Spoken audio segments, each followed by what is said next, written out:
மனிதர்கள் சில நேரம் நிறம் மாறலாம், மனங்களும் அவர் குணங்களும் தடம் மாறலாம்.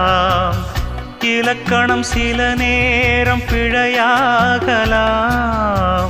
எழுதிய அன்பு இலக்கியம் தவறாகலாம். விரல்களை தாண்டி வளர்ந்ததைக் கண்டு நகங்களை நாமும் நறுக்குவதுண்டு. இதில் என்ன பாவம், எதற்கிந்த சோகம்?